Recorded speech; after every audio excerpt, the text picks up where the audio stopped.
Okay, I'm gonna call the meeting to order because Mr. Siegler's misbehaving again. You can review tonight's agenda. I Oh. can see him running fast up the wall. Okay. You can start, please. Thank you, Madam President. Tonight's agenda, we will have the recognition of 4 MLPD officers who are being promoted to the rank of corporal.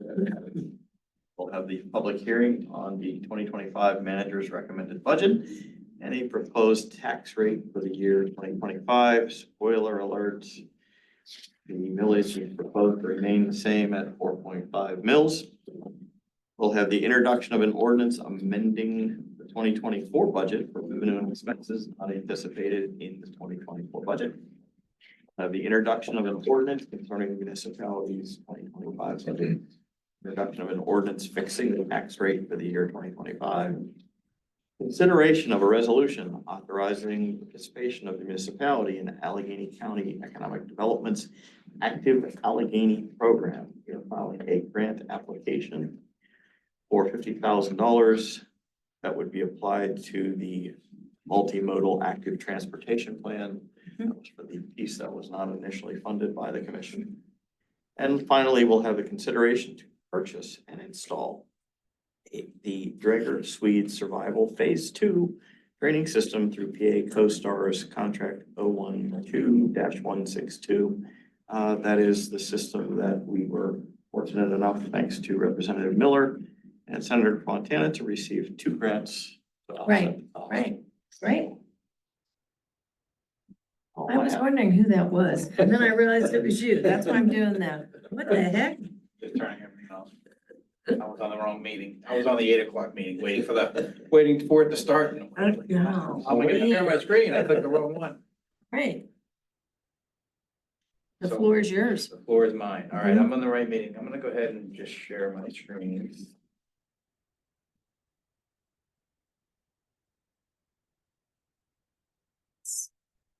I'll have to share a couple of different times. This is an introduction. This is a discussion on Scrubgrass Road, the traffic on the NTMP neighborhood traffic management policy, the procedure that we have gone through for the Scrubgrass Road neighborhood. Cochran Road is off to the right, Beverly Road here. So Scrubgrass is gonna run east-west and then down to Swallow Hill, with one intersection in the middle of Elm Spring and Old Hickory. The neighborhood came with a petition late last year, early this year. Data was collected and, the speeds, not to anybody's surprise, were pretty significant at 2 different locations. We collected east of Elm Spring and west of Elm Spring. The 85th percentile speeds were 37 to 39 miles per hour, depending on the direction and the location. What should they be? It's, the coastal speed limit is 25. So we dug in a little bit deeper there, collected some more data, came up with some different alternatives for consideration, went through the neighborhood meeting process. Ultimately, we ended up at the mobility board with a discussion there and a recommendation that came out of there, which I've summarized in a memo, hopefully that you've all at least gotten, if not had a chance to review. So let me just flip to a different screen.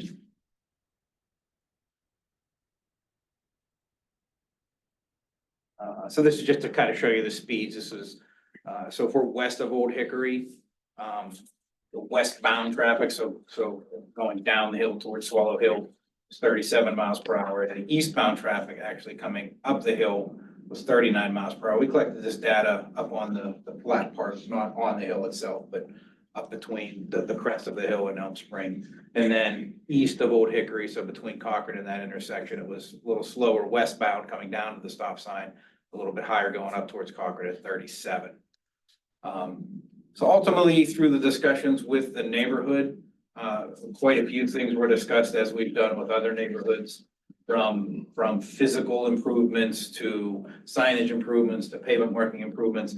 And where we landed with the neighborhood is the neighborhood couldn't reach a consensus on any significant changes to the hardscape. So speed humps, physical changes to curb lines, similar to some of the stuff we did down at Cedar and Salem, with just changing that curb line and the bump out there.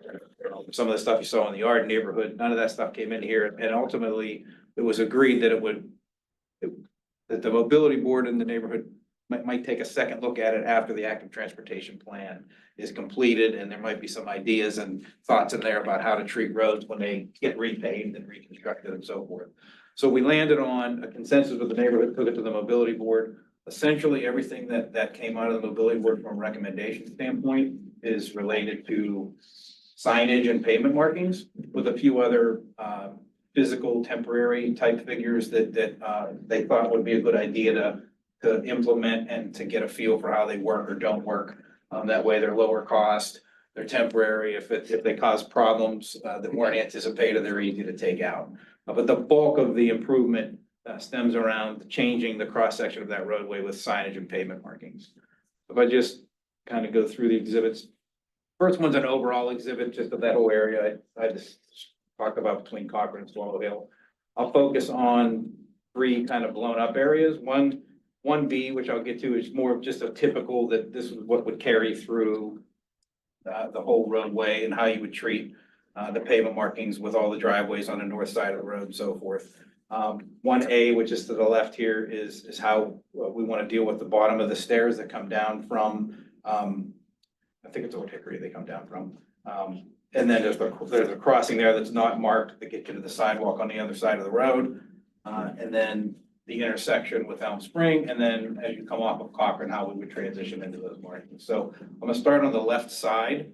I'm going to go ahead and go back to the aerial just to give you some context of what this looks like, if you're not familiar with it. So there are stairs that come down from Old Hickory, right here where my hand is, and through these tree lines, and they pop you out right onto scrub grass in the middle of the hill that goes down towards Swallow Hill. On the northern side of the road, there is a sidewalk all the way along as far as you can go up to Elm Spring.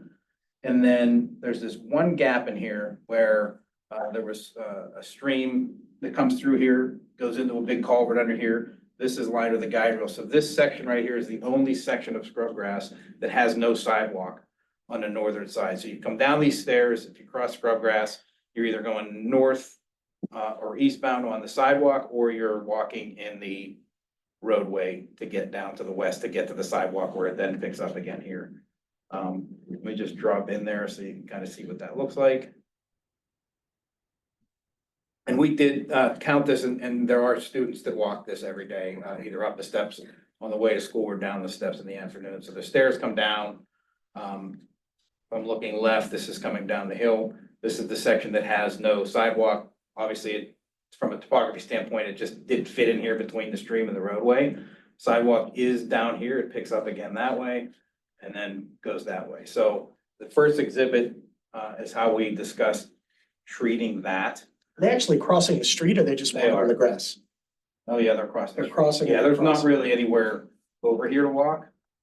But yeah, they're crossing.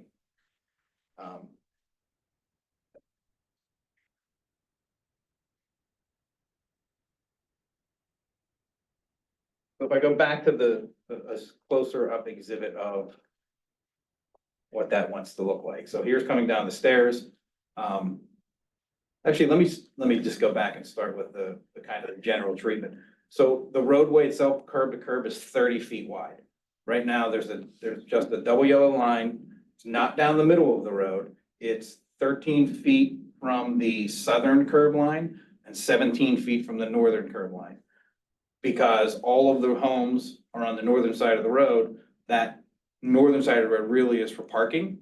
But because every one of these homes has its own driveway, there's very rarely vehicles parked out there. If there are, it might be one truck, a contractor, or someone has a visitor that parked out on the road. But for the most part, if you drove down this road, you've got a 17-foot wide lane to a normal driver would look at it and go, I got the double yellow line and I got the curb. There's really no cars parked there.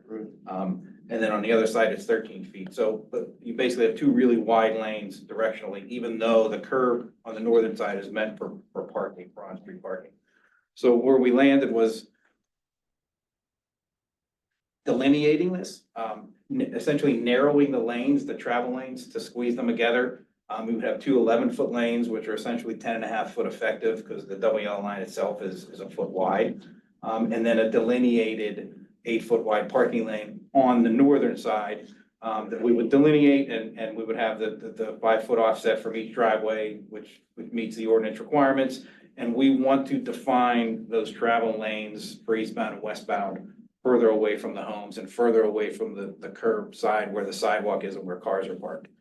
There have been, one was before the petition came in, a parked vehicle that got totaled as you're coming down the hill and got pushed, I think, 200 feet. And then in the time between when we did this and had the neighborhood meeting, another a resident's parents' vehicle also got hit from behind by a truck, and they actually brought the video in from their Ring camera. Just, so it's not that it's uncommon, and there was other stories about, mirrors being taken off and other cars being hit. But essentially it's because it is really wide. There's nothing really impeding a driver or making them have to pay attention to what they're doing as they go down that road because it is so wide. So the main treatment from beginning to end is to narrow the lanes up and delineate the parking lane on the northern side. So then if I go back to this at the bottom of the stairs, you have this area on the north here, which is where the guide rail is and the culvert and the stream that we talked about. We want to create that pedestrian refuge area just with essentially pavement markings. So it would be the same white pavement marking you would see for the parking areas, but we would offset that 3 feet, put another white line in, which would be a 3-foot buffer, and then line that buffer with delineators. So you come down the steps, we're going to mark the crossing with a piano key, which is very visible. This is all pavement markings. None of this is curbing. So it's delineators with reflective tape on them. They're white. You got the piano key markings, you got the yield lines, and then pedestrian crossing signs and pedestrian crossing ahead signs. These are, we're going for more of the yellow, the greenish yellow, the brighter signs that you're seeing now, not the dull yellow. So it's all meant to this is all visual awareness things for motorists who are driving on here.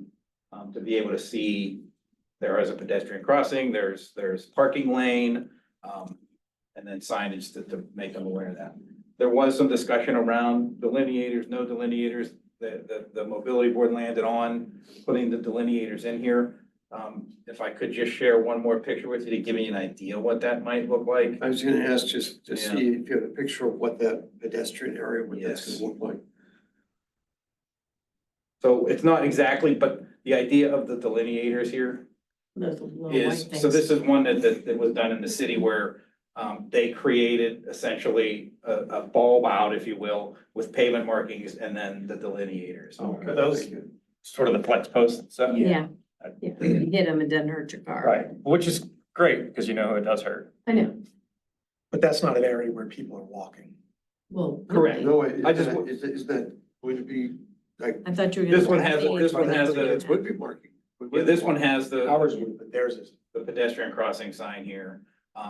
I show you this one because at the intersection of Elm Spring, that was another thing that came from the recommendations from the mobility board was to basically create bulb outs on the northern side with pavement markings and delineators. This is more what that would look like, where you would have the white line creating the radius and the bulb out, and then you'd have the delineators as more the vertical deflector, if that makes sense. Do you have examples where those delineators, the bollards are used next to pedestrian routes? I don't think, we don't have any of those here, do we? here. It's no, but it's essentially what you would see, the 3-foot buffer with the markings and the delineators is how the city of Pittsburgh is separating the bike lanes from.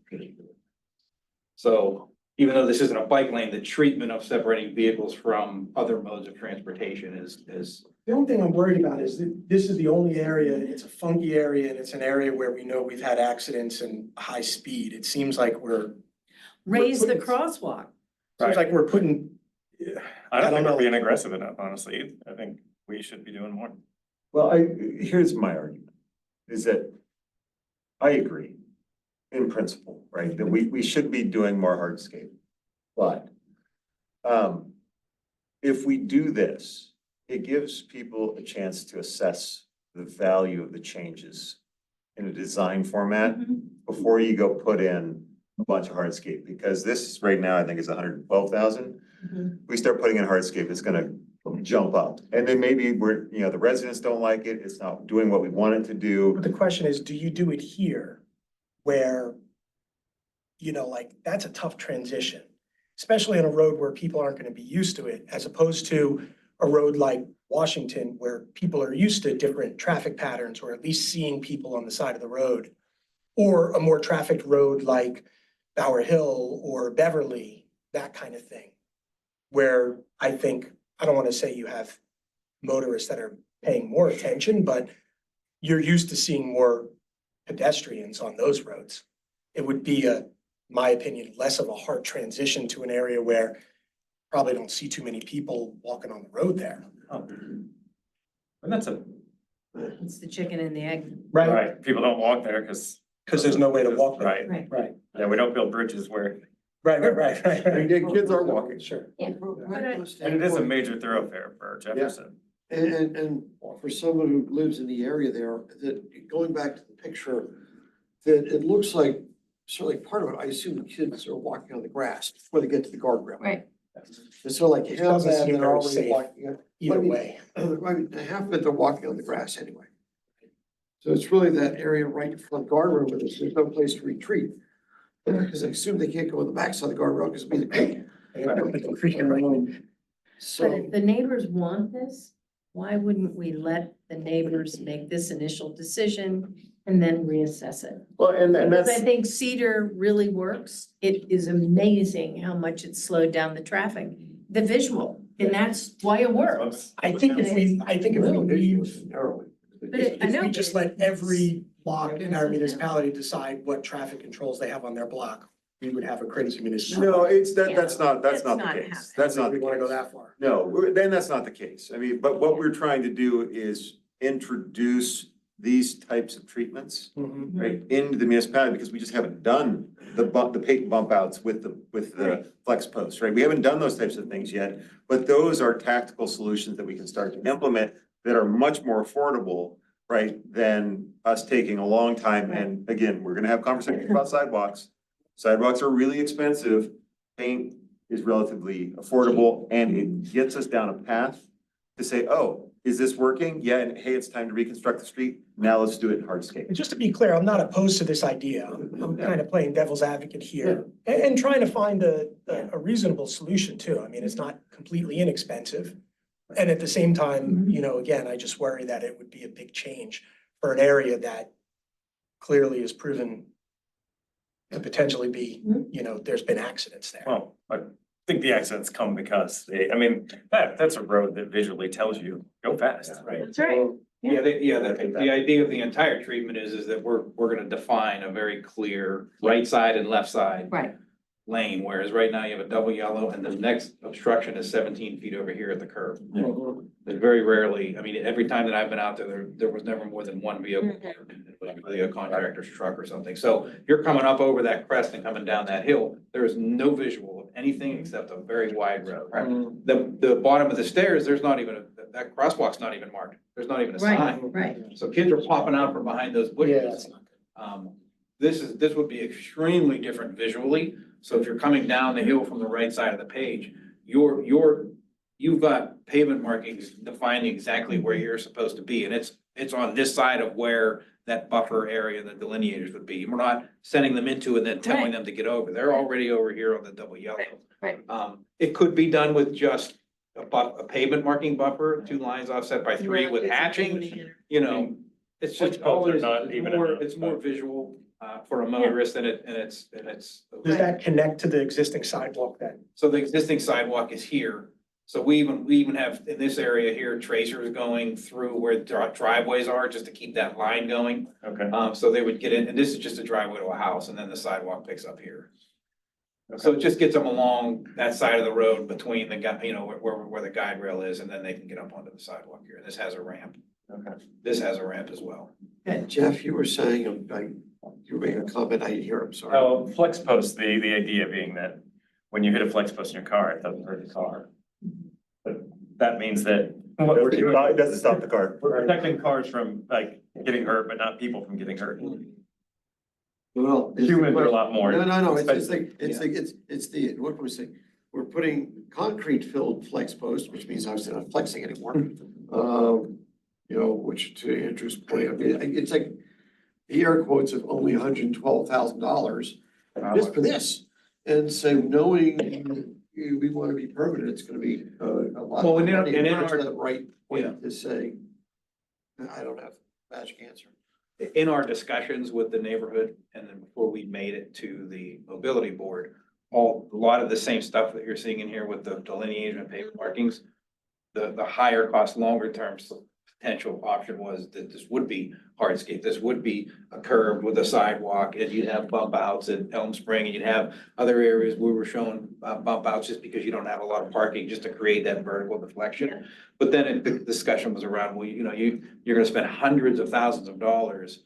And if it doesn't even have the effect that we wanted to have, and oh, by the way, we're looking at an entire municipal-wide active transportation plan that might give us other ideas. This is something that could be implemented that Right, it's fairly on a quick. temporary basis, lower cost. Reasonably inexpensive.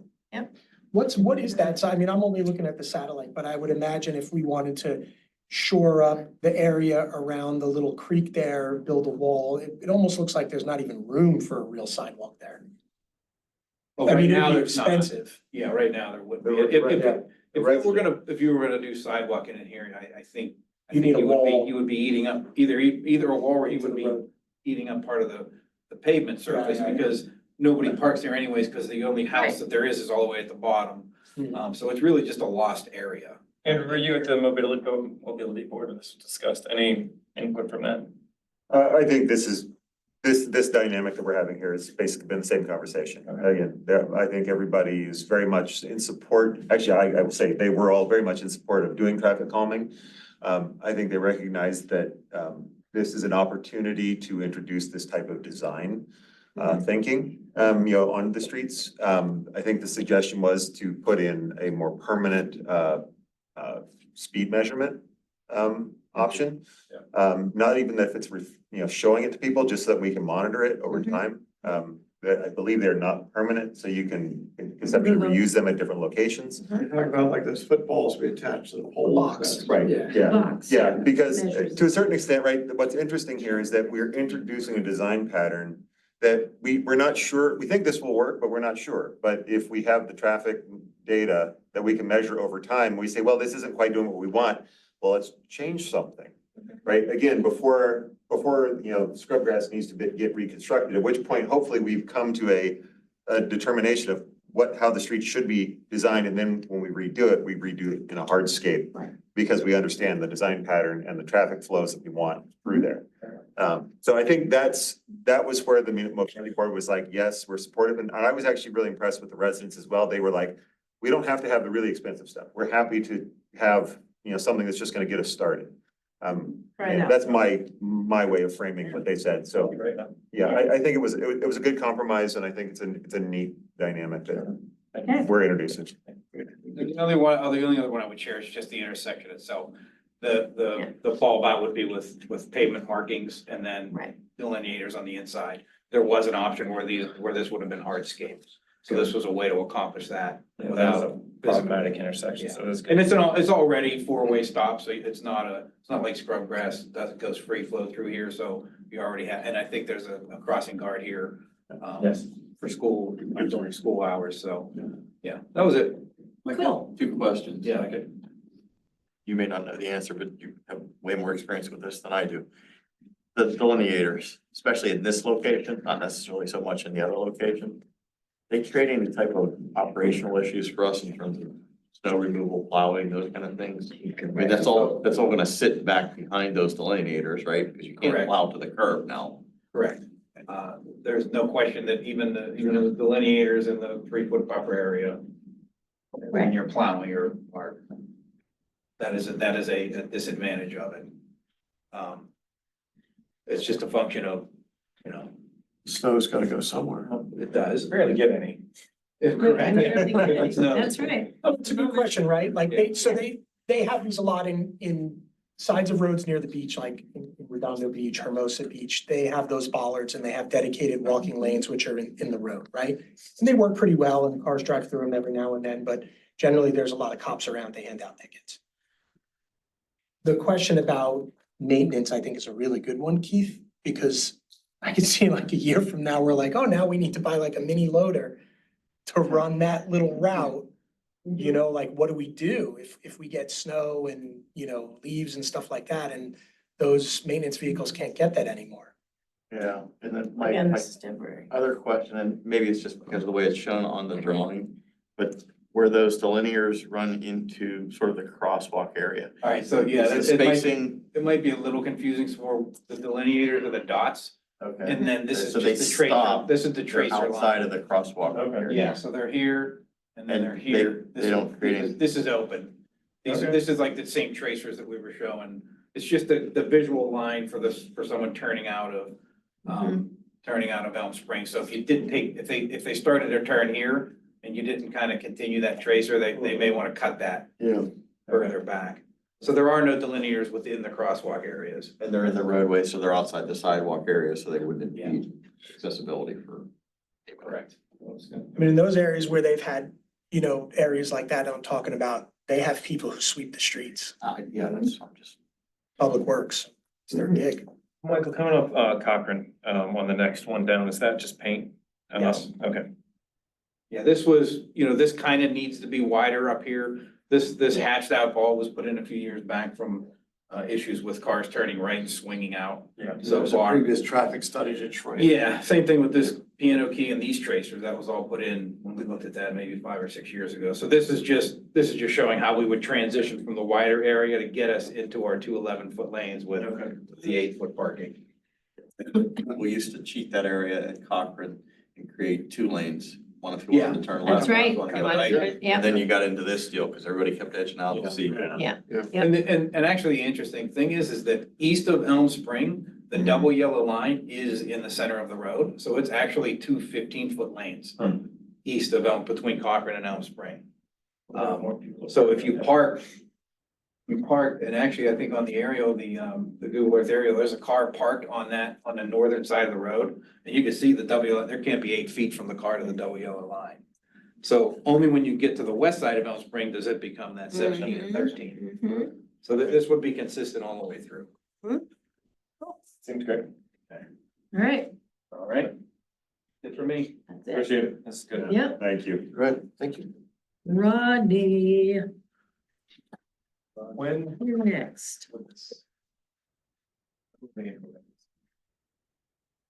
Have to put it out for bid Put it out to bid. next year. Like, it would be nice to make this something quick. Yeah. I just. It's nice to go through. Make progress. Make progress. A bunch of sidewalk projects we can do. We got it. I know. It's getting clean now. Oh. That's all right. Thanks. Good stuff. All right, tonight we're gonna talk about Municipal 5 and where we're at so far.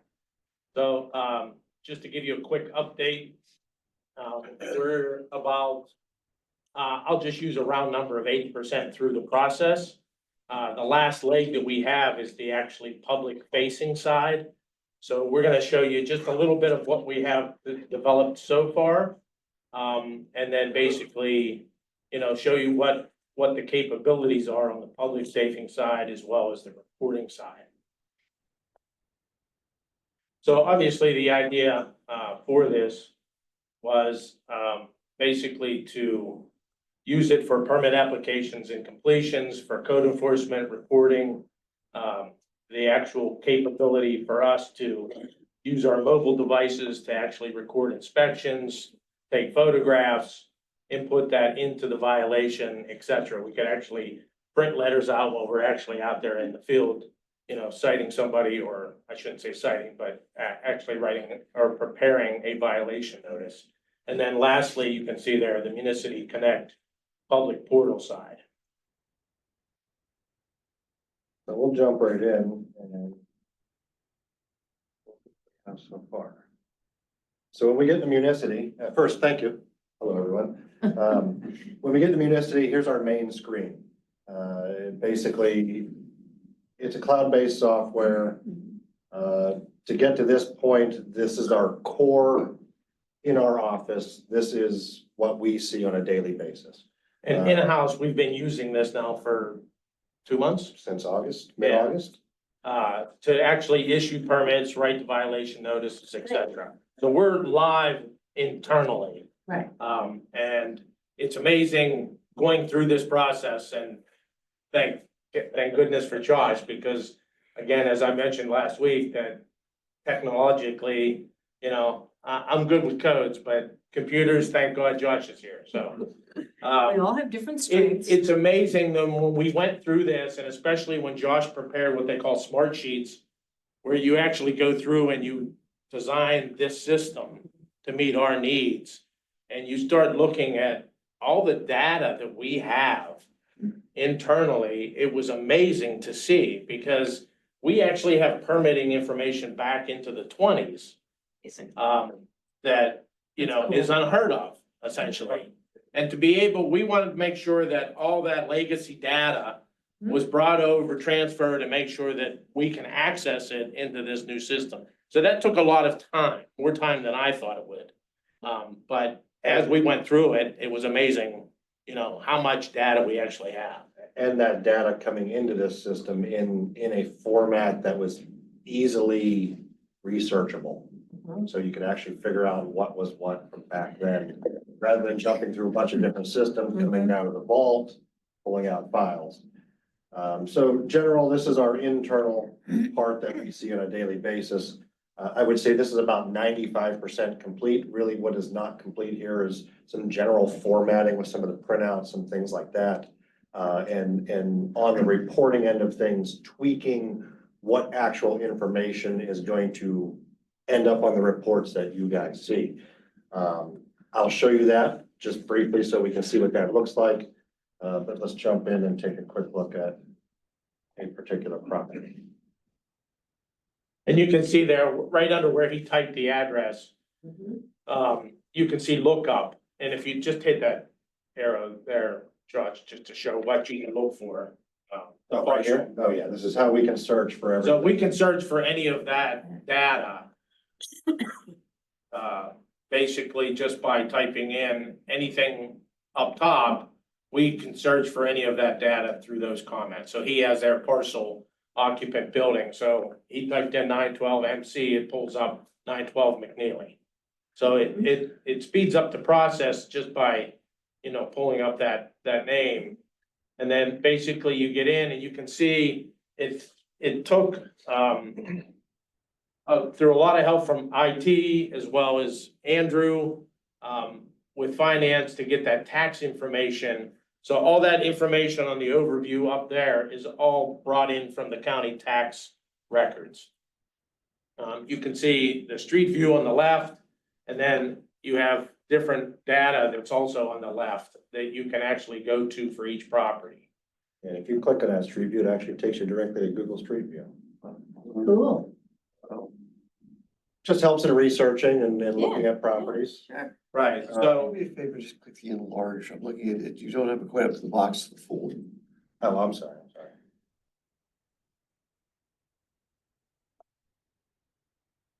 Thank you. A little bit helps. I understood. so you can see there, and, you can take over, Josh, but just real briefly, you can see there on the left, the groups. So we can actually track and create groups of data. So for example, you can see in there, the addresses and tax info. We're looking, some properties have dual addresses or multiple addresses. So we're trying to figure that out to make sure that we can get all the addresses on a particular property that does have multiple addressing, associated with it. The stormwater management. So when we issue permits for stormwater management and we enter into an agreement, now we can track those management agreements just by a click of a button. We'll be able to see everybody that has a stormwater operation and maintenance agreement. So that we know, on an annual basis that who needs to submit a form showing that it's been inspected and it's operating properly. We can do this for swimming pools as well. So when we do our annual swimming pool inspections, you know, we can track that. We can create any group we want to be able to track it, you know, a certain way. So Can you also data mine, so like swimming pools, we know that, you know, sometimes you have to go and catch people a second time. Can you pull from this to say, time to send out the swimming pool notice or reminder notice? to get it you- automatically alerts us. Yeah, we have it all. So it set up. tells, it has ticklers that automatically tell us when the time's up to send out the second notice. Okay, So he can explain that.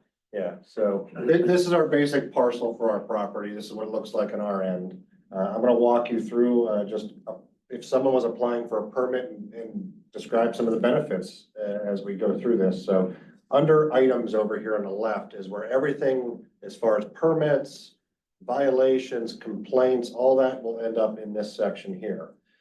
Everything comes over into Municity in two phases. Basically, an application comes in. And then once that application's been reviewed and approved, we create the permit out of it. So we'll go to applications first.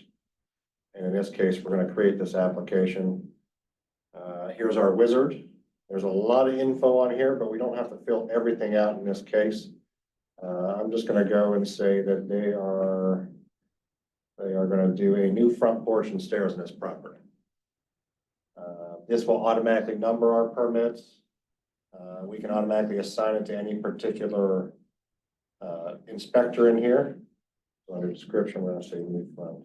And each of us has our own dashboard, so if this permit comes in, either the resident applying for the permit online, once we get the connect in order, or if they submit a hard copy now and Diane will input this computer or input it into Municity, then she can assign it to one of us, and through our dashboard, then we know when permits are assigned to us to be reviewed. This section right here where it says tasks. These are the items that they have to submit for every permit type. So when it goes out to the portal end, these will be their checklist items. So they have to update, or they have to upload construction drawings, any product information, a property survey. It's all tailored directly for every particular permit name that was entered into the system. So in this case, this is gonna be a new front porch. Here's our checklist items. We're gonna create the permit here. I assigned it to myself. That gets created at the time you approve the permit. This is the application part. It comes in two phases. First as an application, once we review it, then we create the permit. So when you review it and it goes into the system just like this, and it kicks out that list based on front porch, you have those three things that need to get done. Is there information that kicks back to the resident at that point that says, we need these three things? If this is if we were applying, or we were entering the permit in office, if they were applying on their end through the portal, those checklist items are gonna drop down right in front of them, and they have to address those checklist items. Okay. So in case they have construction drawings, they'll load that in the construction drawing section, a property survey and a property surveying section. When that comes over to us from there, it'll come into a dashboard as general, and then the idea is Diane in our office will review it, make sure all that right information is there, then she can accept it and assign it to one of us. Do we get a lot of paper applications? So if they do an online application or through the portal, that information is there. If they do paper applications, is there a gap between that understanding of what needs to be submitted? I mean, like, do we get paper applications that land on your desk that don't have the information required? Yes, that's one of the biggest problems. Every day, that's the biggest problem. Right, This way you can't. but that would change here because they're still submitting paper applications, right? Well, no, they can apply online or they can submit paper applications. but this also allows, like, one of the things we've had over the years is something gets submitted, the resident says, well, what's happening? Well, once this public facing thing is done, it doesn't matter what the contractor's telling them, they can look at it They can themselves. look and it say, up, but it could okay, say we're still missing. yeah, No, no, yeah, no, I get it. So I'm just trying to understand the process. So we have two ways to file for a permit. They can do it through the portal, in which case they go in and they say, I need a front porch.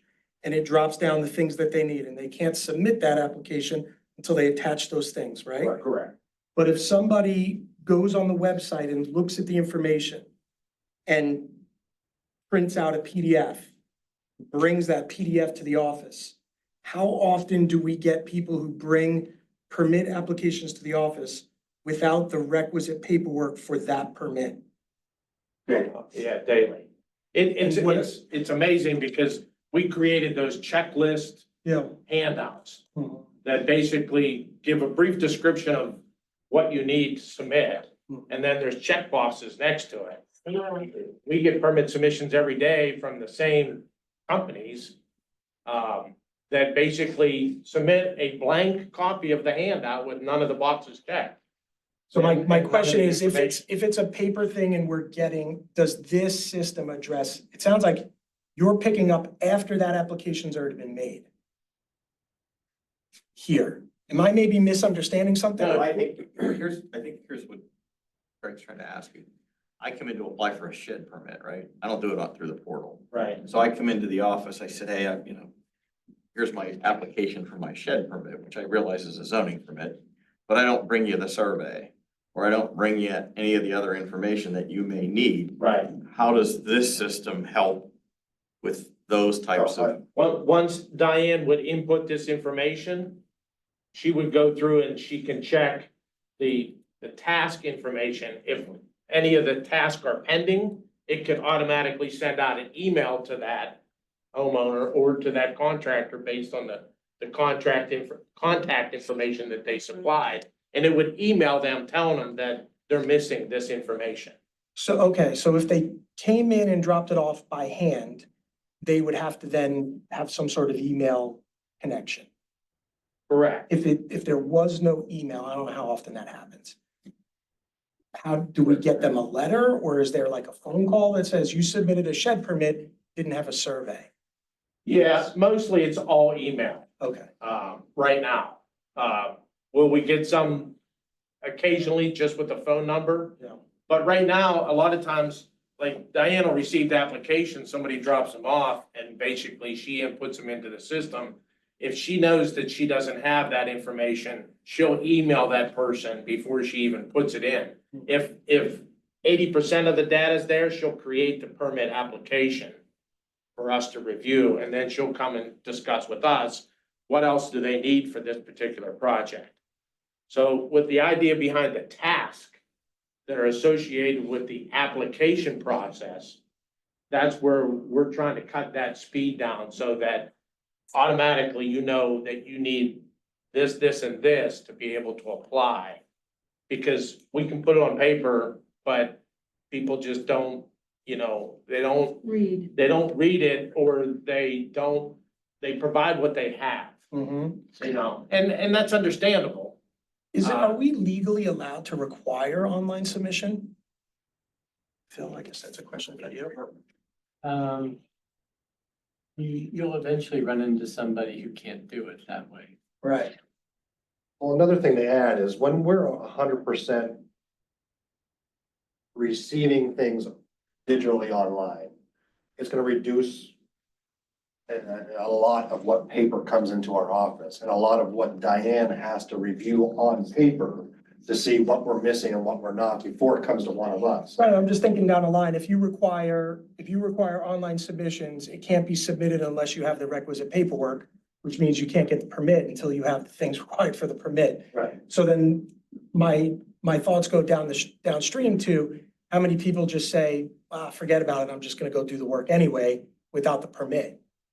So, but I wonder whether there would be a benefit to just requiring the online submission, and if you can't figure out, you get help anyway.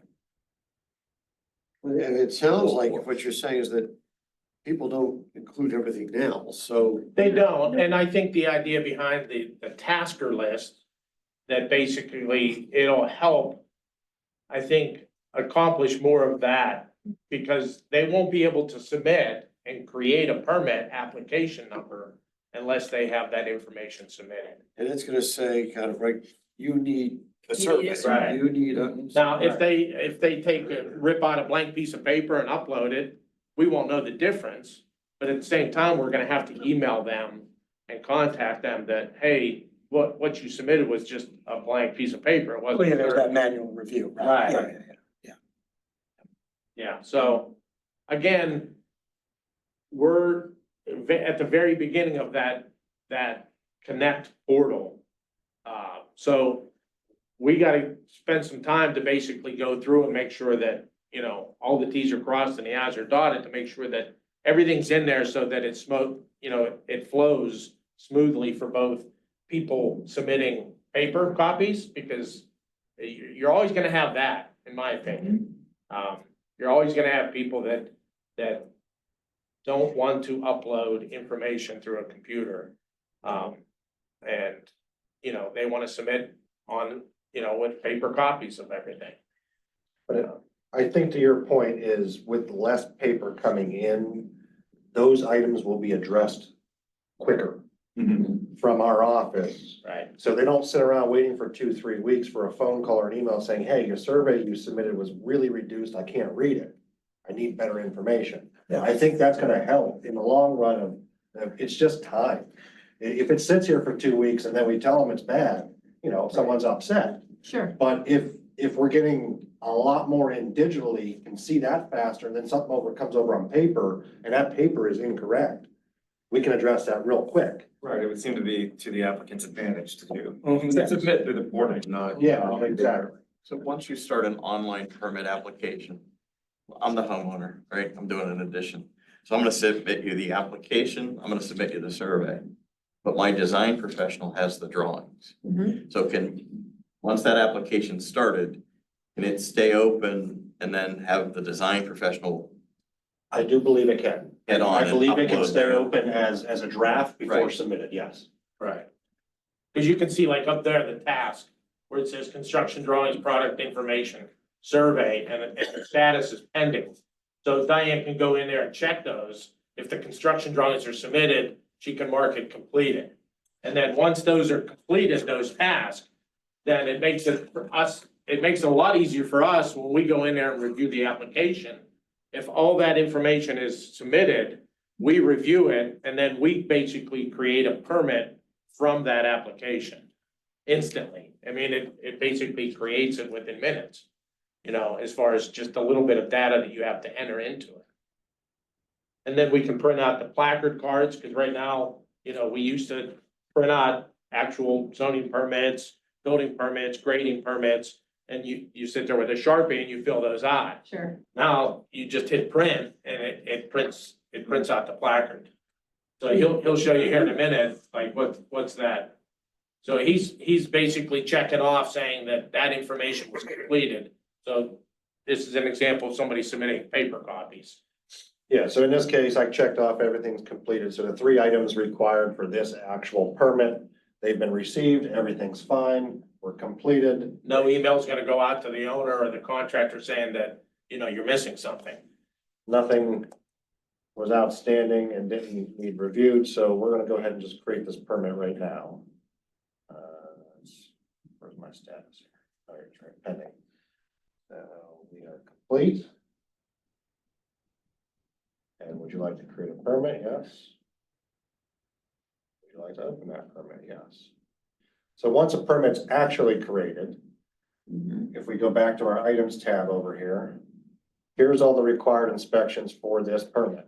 These are all pre-selected for each particular permit Nice.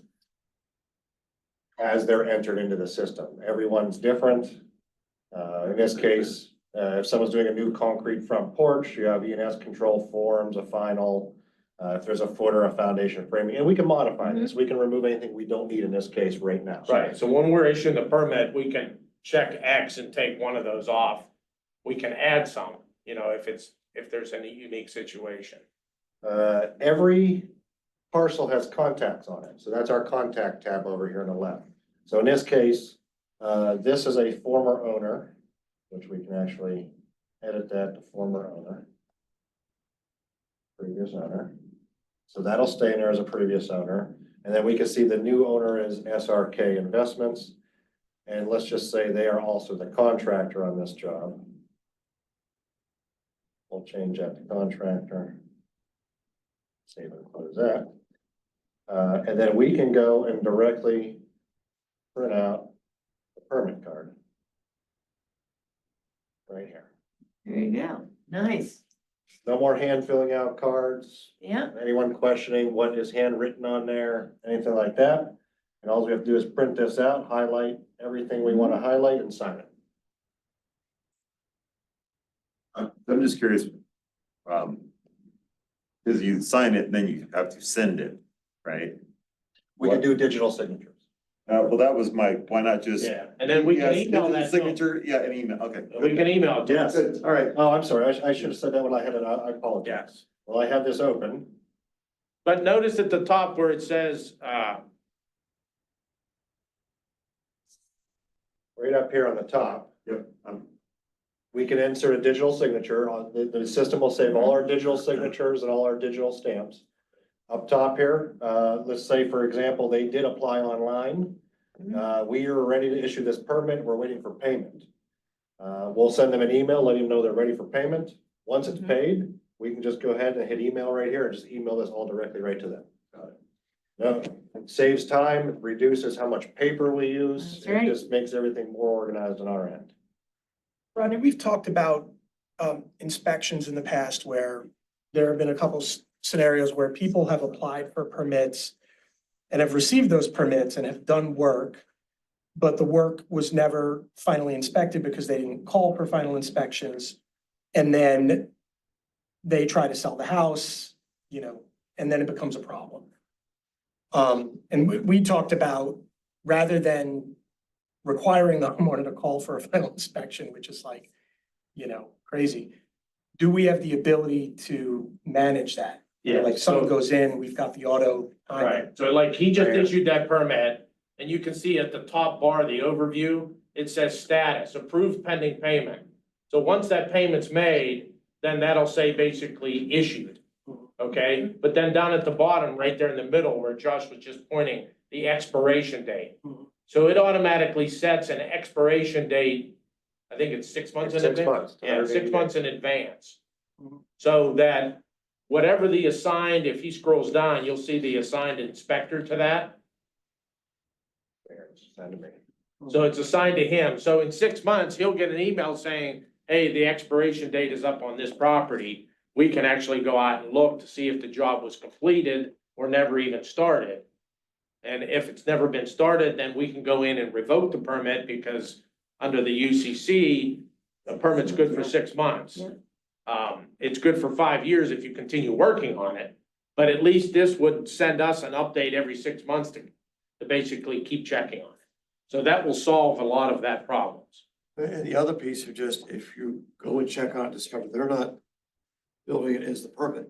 Correct. Now, do you? So that would give us a chance then to write a violation notice Right, saying, hey, you haven't called for any of the required inspections. right. If we can't see something, for example, if it's a retaining wall that's 7 foot high and it required an engineered stamped letter at the final inspection to say that it was built according to their design and it's structurally sound, then, they might have a problem finding an engineer that signs off if the engineer hasn't looked at it.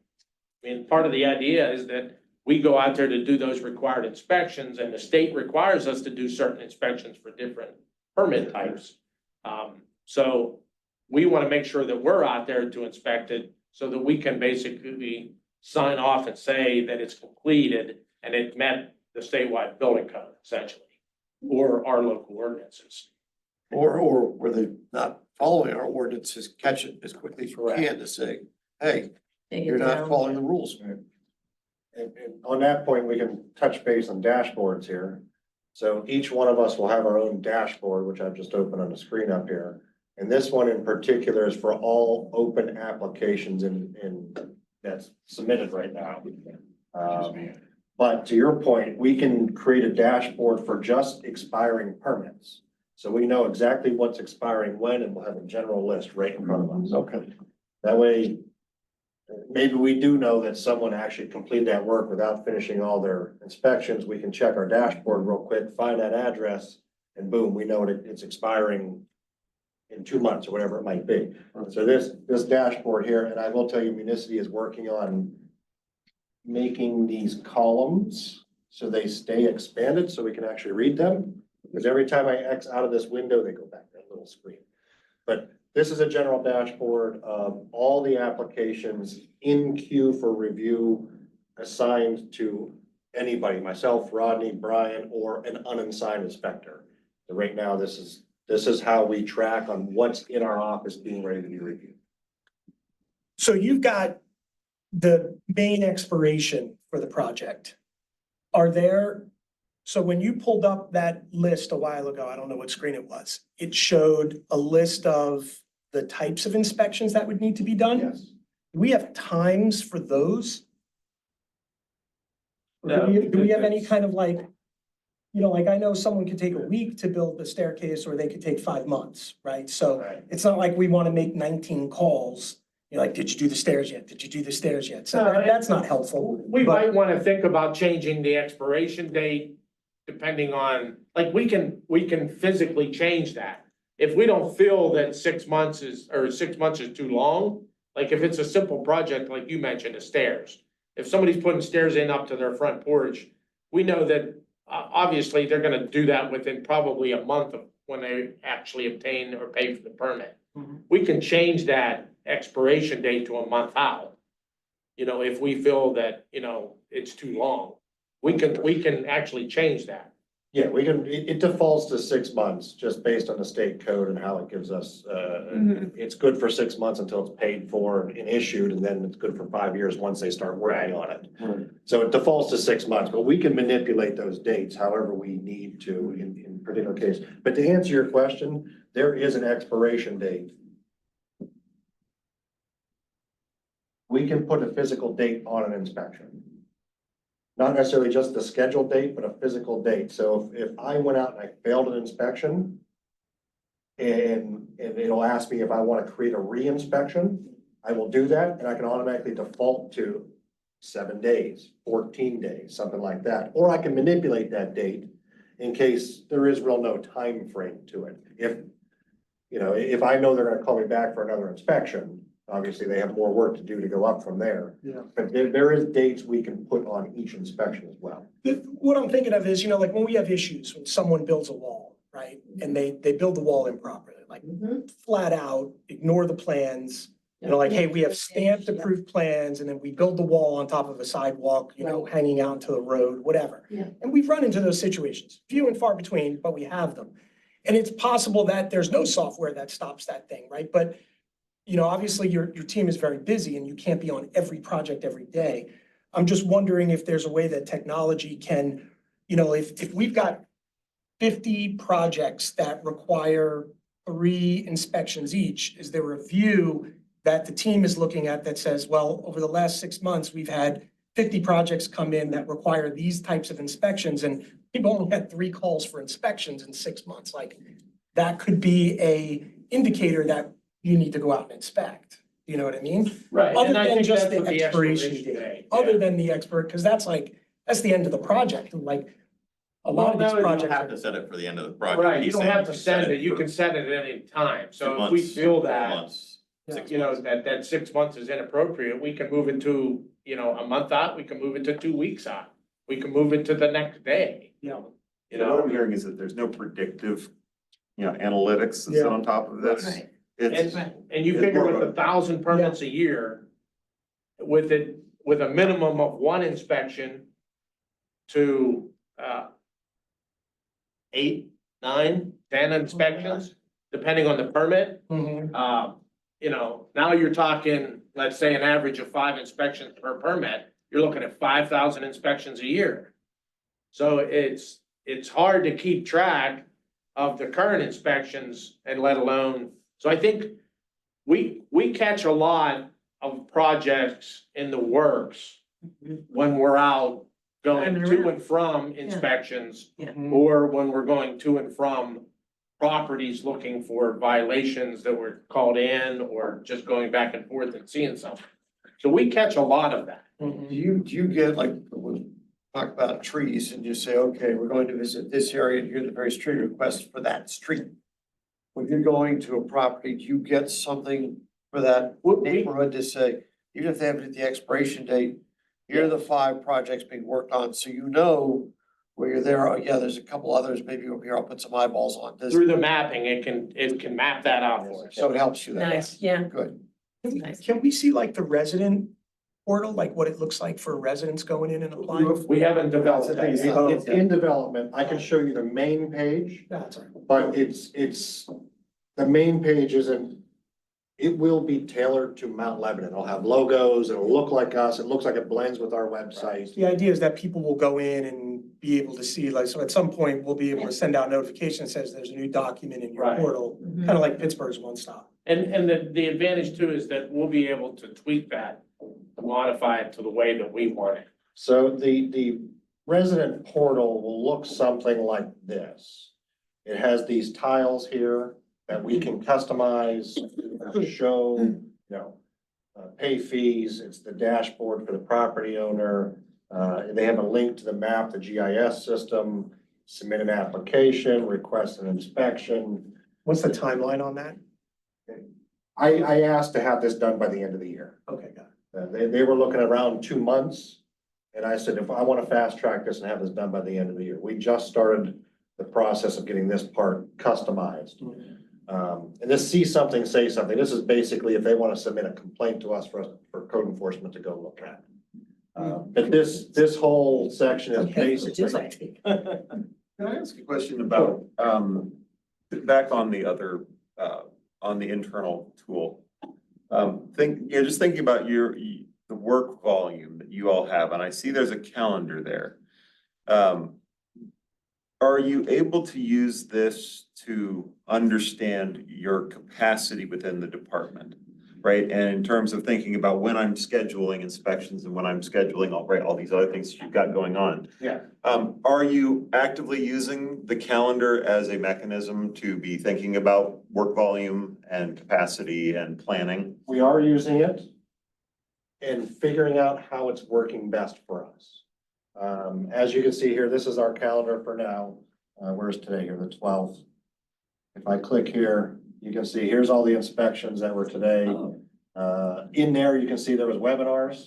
Nice. We all, Yeah. Rodney, myself and Brian took a webinar today. Everyone's color coded. So if you look on the left over there, I know it's small. I'm red, the unassigned inspectors, the line green, Brian's in orange here. Jason, our code enforcement officer, he's in the dark green and Rodney's gray. So it will show a calendar with everything assigned to all of us, including any appointments we want to put in here, anything like that. So yes, to answer your question, this can help dictate our days and the times we have in a day and how much we can get done in a day. That doesn't look like Rodney did anything. Aren't you glad you presented for budget before today? He did a 1 hour meeting today at work. But yeah, so the calendar here, this will show our inspections. We can write consultation appointments in here. We can do what we want to help dictate our day and how much time and how much things we can do in a day, yes. Fabulous. Seems great. Yeah, it's really a nice tool. Severely reduce. Yeah, and turnaround I'll time. be more excited whenever we get this finished and come back so that we can show you both ends of it. Sure. Yeah, I really want Somebody the portal to actually be done. applying That's the the resident key. side. Right. Getting that portal complete is the key to bring all this together to bring us internally with the residents, Mhm.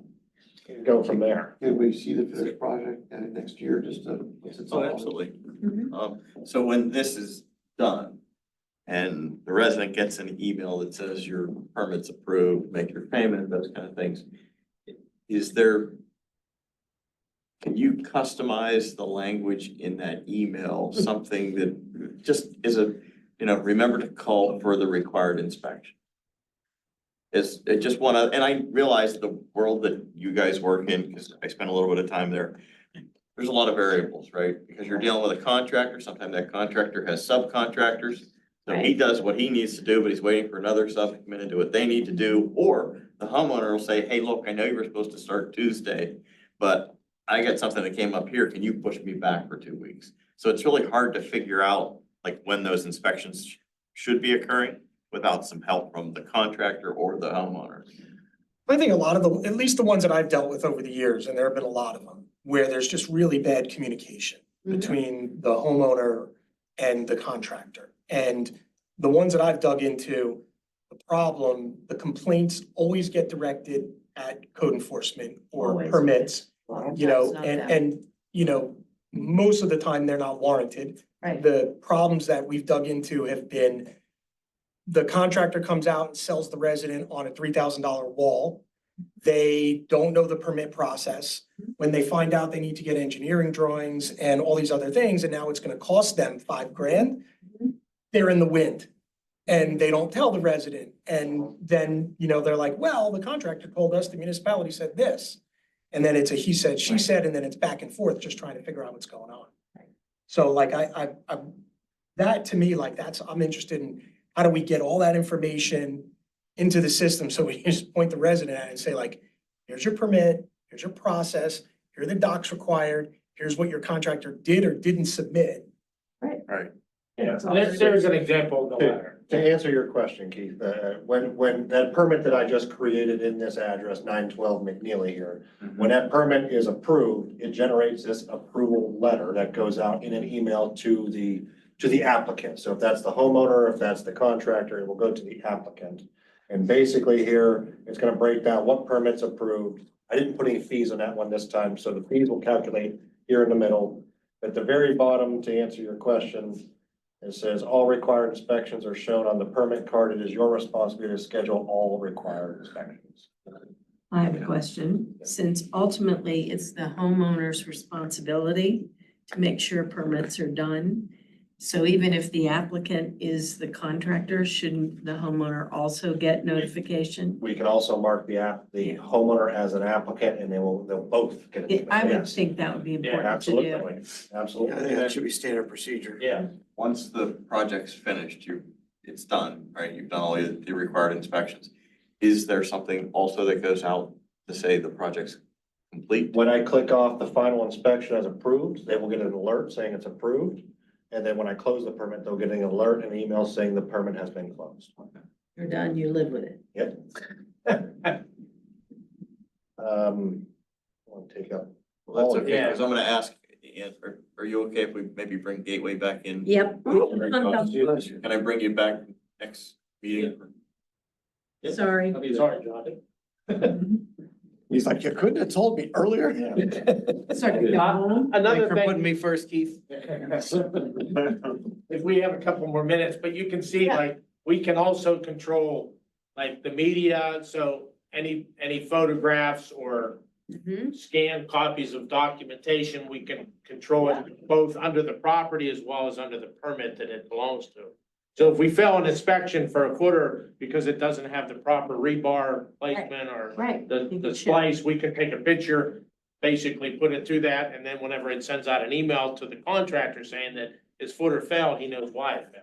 Yeah. And obviously, you see the Hopefully. residents, so Right. the contract can say whatever the resident's going, hey, I got a letter saying this is a problem. And all media, so any photos, permit cards, placards, approval letters, drawings, submittals, everything's gonna be right here under the media section of the particular permit, parcel, whatever we're working on in that moment. And then if we went back to the big overview of the entire parcel here, let me get out my calendar. Go back to McNeely Road. If you look at the media section here, this was we had a lot of code enforcement issues with. And you can see I put a bunch of photos in here, Sure. like the front stairs fell off. How do I make that big? There we go. This is why we have building inspection. Things like that That first happen. step is a doozy, yeah. Yeah. So when we send out the violation letter, we can include the photos with it to show Yeah. this is what we excuse me. saw. This is, that fell off. Let's fix that. So, Oh, God. Another advantage to this too is tracking everything financially. Uh-huh. So yeah. all the geo codes, whenever people pay Yeah. permits, it'll automatically go, into that account. It'll do a dump weekly, correct? Daily. Daily. You So know, it'll be able to be a lot more efficient in that aspect as well. Planning and other departments can also use this, so they're gonna use this to track, somebody submits for, a planning aspect of it, they can use this to track it. We can track our development agreements, our escrow accounts, Right. et I cetera. imagine your So, monthly reports will look different.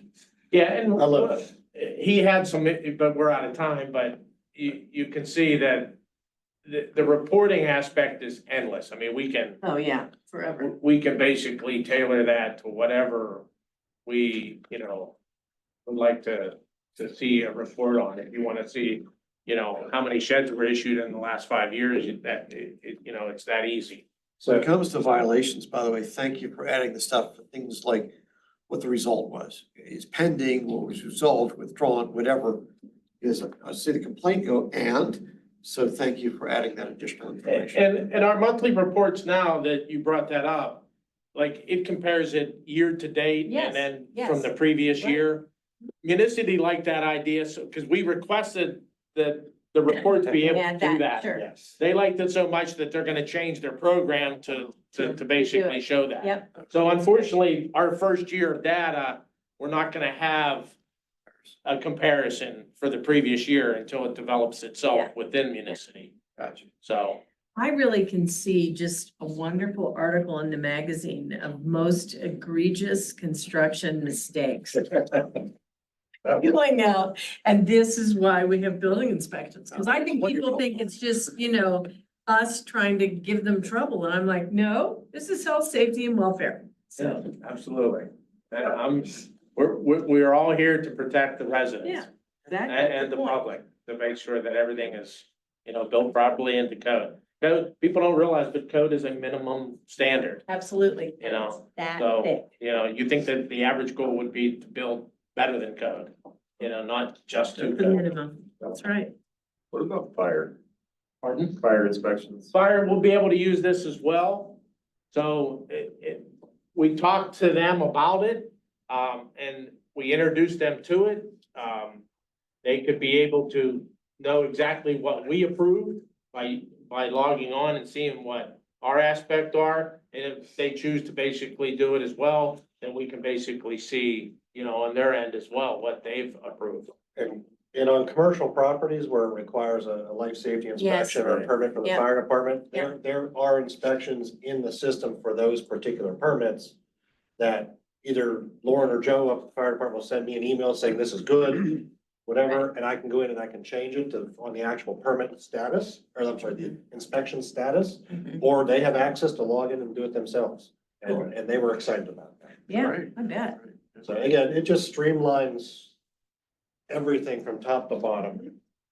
Just makes everything work and track, and everything seems so far, it's fantastic, so. But we like Yes, these, seems excellent. money well spent. And, yeah, we'll love to show you the final product once we're there. What was the cost of the service? 80,000. 80,000, yep. One time, or, I'm sure there's an annual subscription. That's the initial year, and then I think it's 29, I think, every year thereafter. Okay. What do you anticipate the sort of time saving? I mean, I know that that's hard to ballpark. Yeah, it's hard to wrap our head around that today. I'm sure once we go strictly municity, because right now we're actually entering, the system into both systems just to make sure. Working on them. Okay. Yeah, we're working on both just until this public portal is Right. completed. That way we don't lose track of something Sure, if something happens. I would have to think it will be a Right, substantial I'm sure it will be. time savings. And if Fantastic. nothing more, it makes it transparent. Again, here it is, guys. This is what we have. Yep. Yeah. Like- And it means Ann doesn't call Rodney all the time. Rodney. I think we should let It looks good. everybody go and dismiss. Did you wanna do- Because it's gonna be a long meeting. That's fine. I didn't know if you wanted to ask if anybody had any board updates that they quickly wanted to do, or if you wanted to. switch Quick that board to the next- updates, otherwise let's hit restrooms. We have a long meeting. Finance board is going to be joining us tomorrow as this is. Oh, good. Thank you. Cool, read the meeting. Thanks, Amy. Well, see, The side more freedom, so there you go. We have it covered. The school closed the process for strategic plan submissions. They're gonna have more community involvement opportunities starting early next year. They're also in the process of reviewing finance policies and working on those, so I'll have more updates as they continue to do that. All right, see you guys in the next room. Oh, yeah, sure. Sure thing. Yes, sir.